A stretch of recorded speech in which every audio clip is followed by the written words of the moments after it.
Welcome to Chalk It Out, where we spill the tea on what it's really like to be an educator. Hi, I'm Mallory. And I'm Greta.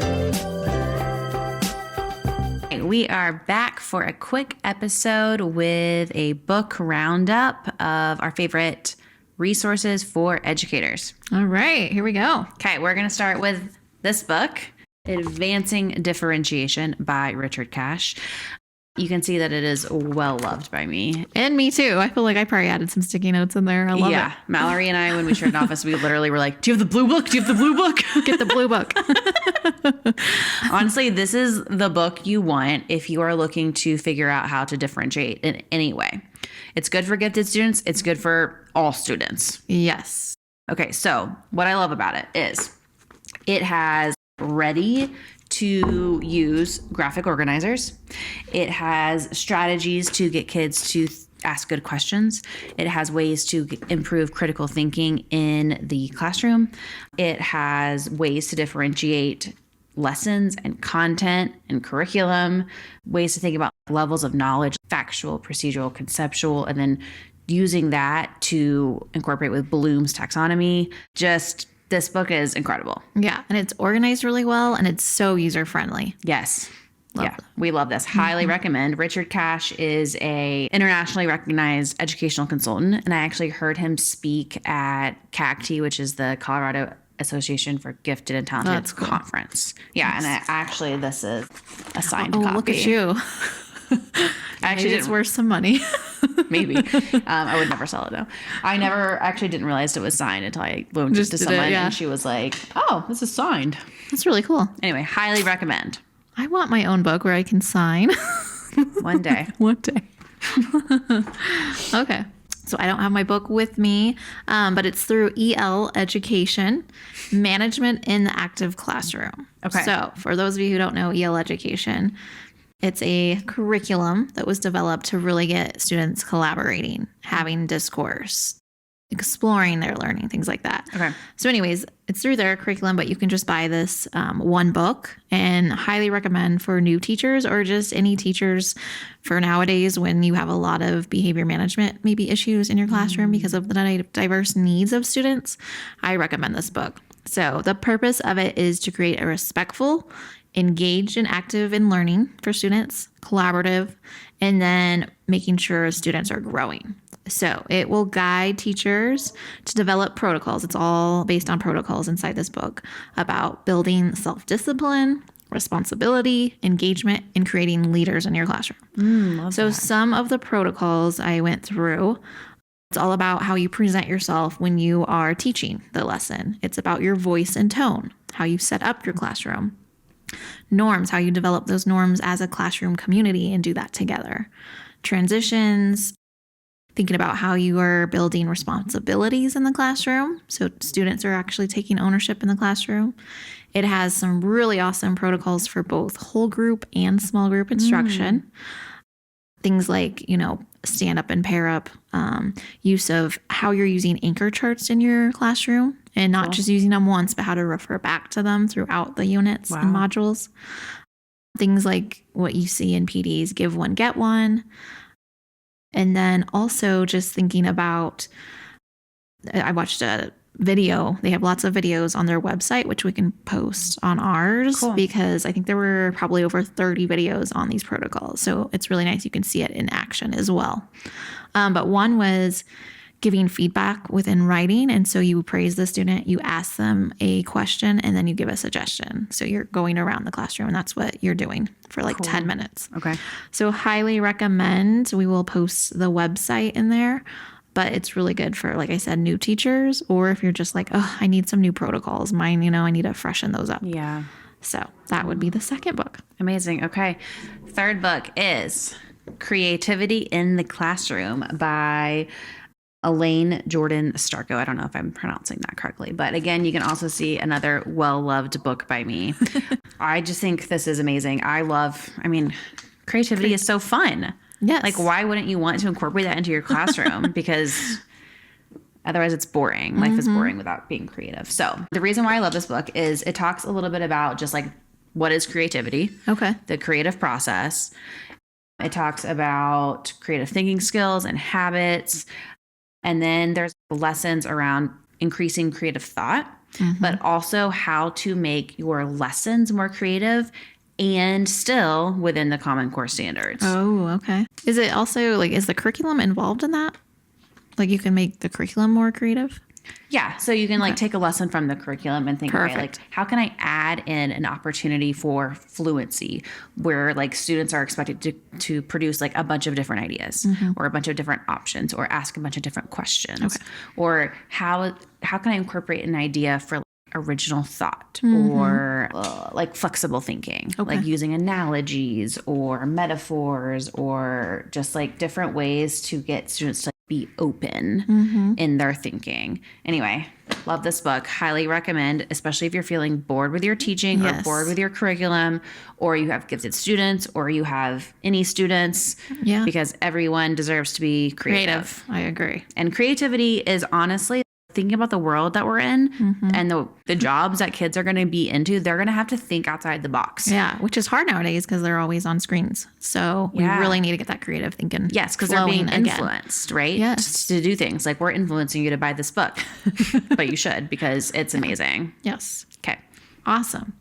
All right. The next one is The Art of Coaching by Elena Aguilar. Okay. And so what I like about this, yes, it's for coaches, but I think also as a teacher, if I would have read that, I think I would have been like, oh, okay, I could do some things differently to support my students. So I think it could be obviously for coaches, but also for teachers. And then also sometimes just thinking about your future, like, oh, maybe I want to be a coach down the road. It would be a good book too to read through and be like, oh yeah, this is something I would actually enjoy doing. Yeah, that's interesting. Basically, it's saying coaching is an art, right? So you can break it down to be a good coach. You can't just go in there not planned, there's a purpose behind it. And if it's done well, you really can change student achievement. So important to think about, and changing the ways teachers think about instructional practices. So for one, it kind of goes through what does it look like to build trust with a teacher, which is always your first thing. You can't get into anything difficult, have those hard conversations until there's trust between you and the teacher. True. So it goes into that. Then thinking about you have to be an active listener to really hear what is the teacher telling you to do. What focus do they really want to work on? Because if you just go in, we're going to look at your math. Like we're going to work on that this year because I noticed your data is not looking great. No one's going to listen to you. Yeah. So you want to establish that relationship. And then, okay, so let me hear your thoughts. What area do you want to grow in? And then from there, you can have some entry points and kind of, guide them the direction you were thinking. But they ultimately need to decide that goal. And then we talk about just creating a really supportive environment, making sure they understand. Not evaluative, right? We are here. We're a partnership. We're in this together. And so once you have that trust, then you can start having some difficult conversations if they need to take place. So, but when you have that trust, teachers are willing to open up and be like, okay, I never thought about that. Can you show me what this looks like? And so thinking through that, then the book kind of goes into making sure you're connecting your professional learning, your PLCs within the coaching cycle, because teachers like to know how everything's connected and they don't want to work on 10 different things. So if you can align all three things, there's more buy-in. Totally. So it talks about that. And then towards the end, it just talks about what a coaching cycle is, which we all know. You do a pre-observation, you observe or model, co-teach, all those things. But at the very end, the last chapter, I believe, is about equity and just how you can build equity within your classroom. And that's when also you start looking at more data-centered work. And so trying to close those gaps. Amazing. And so, yeah, I liked that book because I think it's just really helpful to think through, what do I want to work on as a teacher? How can I do this? So I'm going to have to borrow that book. Yeah, you sure can. Cool. All right. Okay, my next book is also about creativity. It's called Weaving Creativity into Every Strand of Your Classroom. It's by Dr. Cindy Burnett and Julia Figliotti. And it is, again, user-friendly. You can see I have a bunch of notes here, but it's really ready to use ideas and strategies. So each chapter is a strand of creativity. So they kind of break down creativity with like foundational blocks.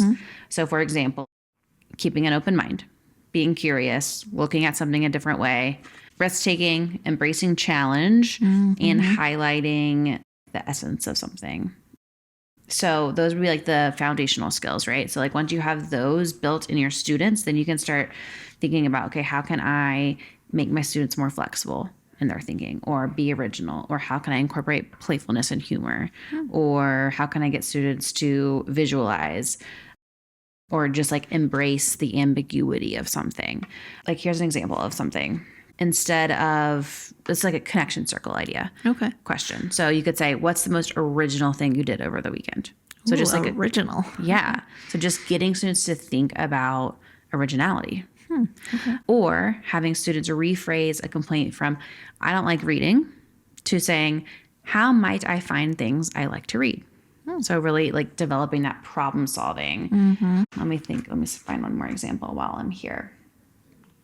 So this is like a quick idea of using fantasy in the classroom.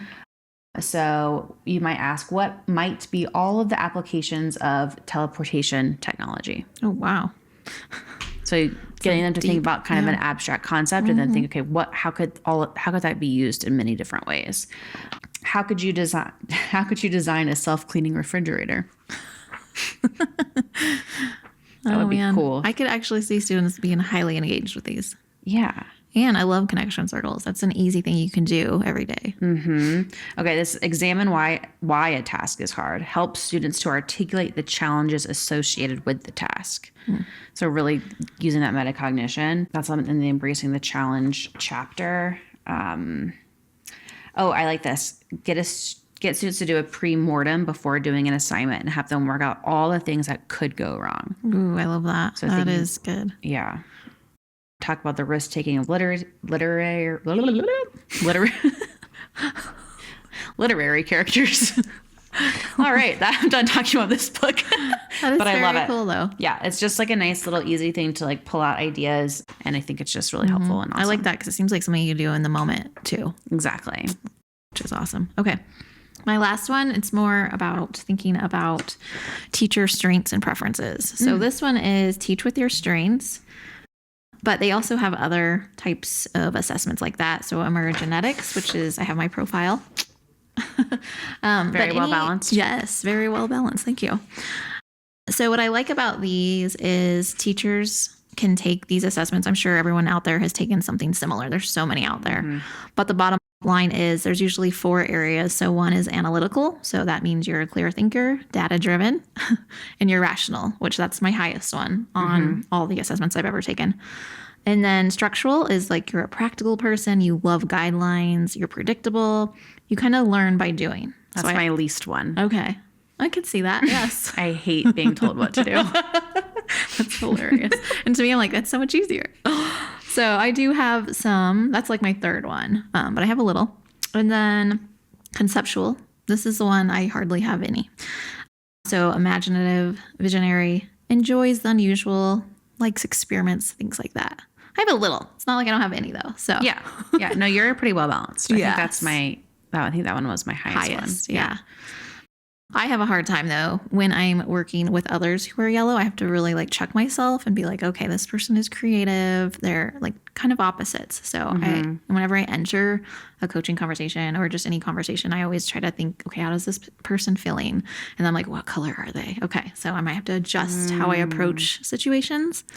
I love that you're actually using this though, because I think, and I was talking to you about this earlier, is we always, like I've done this emergenetics with my, with the district team I'm on. And then we've done the teach with your strengths at school. And I just feel like we never have time to come back to it. And like, this isn't the first time at the first school that I've done this, or we never come back to it. I know. And then it's like, okay, well, it's interesting, but then you forget about it. And so, but you're saying you actually use it. Yes. And I'm taking getting through my admin license program, and they are also very much like, you should always look at that when you are evaluating a teacher to really think through, how do they learn best? How can you approach giving them feedback? And so I was like, okay, I'm going to make sure I do this, hopefully eventually with my staff, because I would love to see kind of how they think about things. So, and how to build your team, like your ILT team, because you want a little bit of everyone. Oh, interesting. Yeah. Oh, God, you're so smart, Mallory.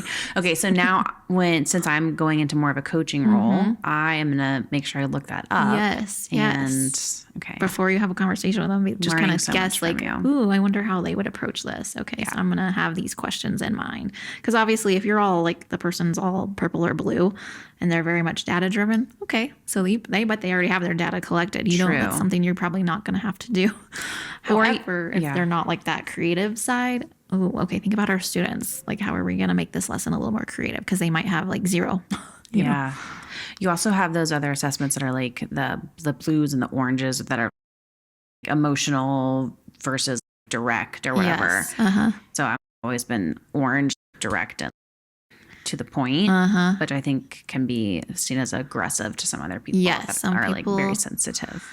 And what I've done with some of those too, because you'll get some that just like really need to not vent, but they need to like share something, you know, before they can get focused. So setting like a 5-minute timer and be like, I want to give you time and your space to tell me like what's going on. But then at that moment, here's our agenda. But that helps because sometimes people just can't dive into things. And I'm like that too. I'm like, let's just get down to it. Let's go. Yeah. So I have to like check myself and be like, okay, this person really is a social person. They need some time before they get into the work. Yeah. So yeah, keeping in that mind. And that was the 4th one is social. So socially aware, they learn from others.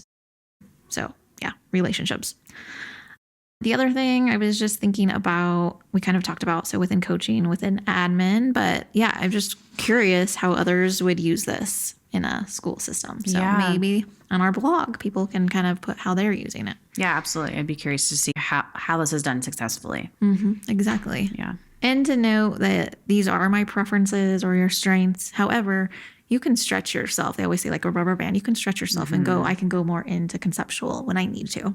It just takes a little more effort. It shouldn't be like, well, I'm orange, and so I'm not going to try to see your point of view, right? Like you should be like, okay, if this is how I naturally am, how can I push myself to be more of this other side?